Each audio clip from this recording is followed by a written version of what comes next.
Hello guys, आप सभी का स्वागत है हमारे इस यूट्यूब चैनल पर। दोस्तों, आज हम पढ़ेंगे बोर्ड परीक्षा में पूछे जाने वाले लघुत्तरीय प्रश्न के बारे में, जो आपकी परीक्षा की दृष्टि से बहुत ही ज़्यादा इम्पॉर्टेंट है।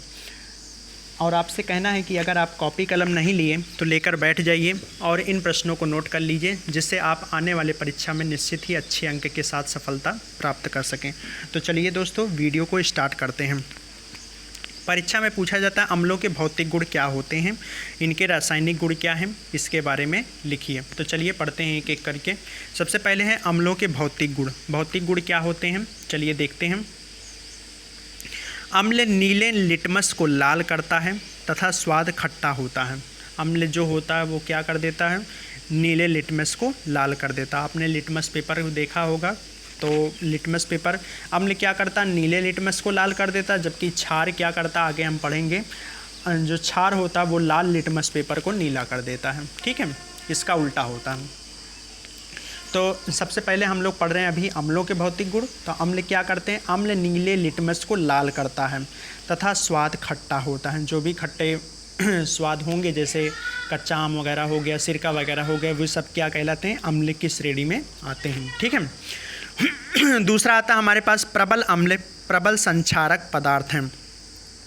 इसका मतलब अर्थात अपने प्रभाव से लकड़ी, कागज, कपड़ों इत्यादि को गला देते हैं। जो प्रबल अम्ल होते हैं, जैसे प्रबल अम्ल में जैसे हमारा आता है H2SO4, है ना, जिसे तेजाब वगैरह कहते हैं। तो ये सब जैसे भी प्रबल अम्ल हैं, ये क्या होते हैं, प्रबल संक्षारक पदार्थ होते हैं और अपने प्रभाव से लकड़ी, कागज, कपड़ों इत्यादि को गला देते हैं। ठीक है, ये तो हमने पढ़ा अम्लों के भौतिक गुण। अब आते हैं रासायनिक गुण के बारे में। इनके रासायनिक गुण क्या होते हैं, तो सबसे पहले हेडिंग डाल लेंगे अम्लों के रासायनिक गुण। अब चलिए एक एक करके देखते हैं। सबसे पहले आते हैं अम्ल की धातु के साथ क्रिया। जब भी अम्ल की धातु के साथ क्रिया करेंगे तो लवण और हाइड्रोजन गैस हमको प्राप्त होगा। ये बात आपको याद करके रखनी है। तो चलिए इस बात को भी देख लेते हैं कैसे क्या होता है।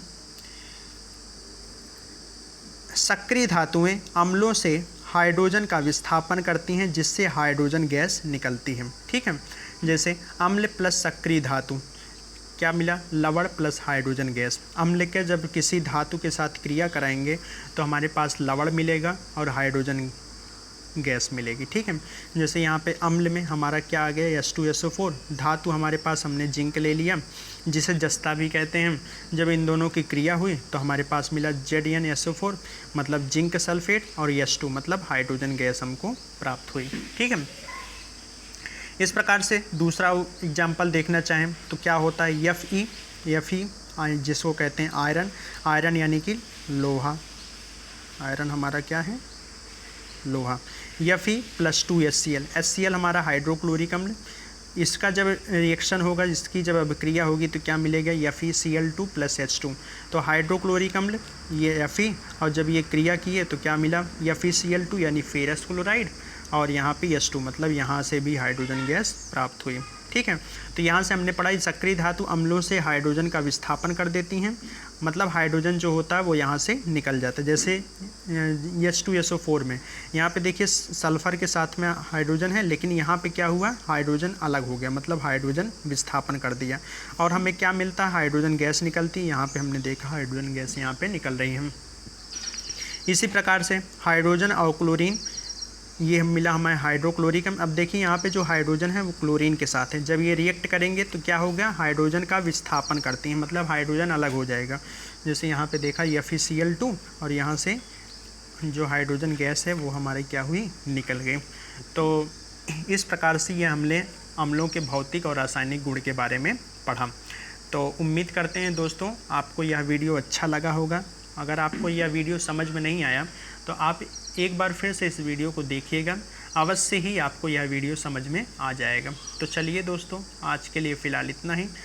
फिर मुलाकात होगी आपसे अपने नए वीडियो के साथ। तब तक के लिए धन्यवाद।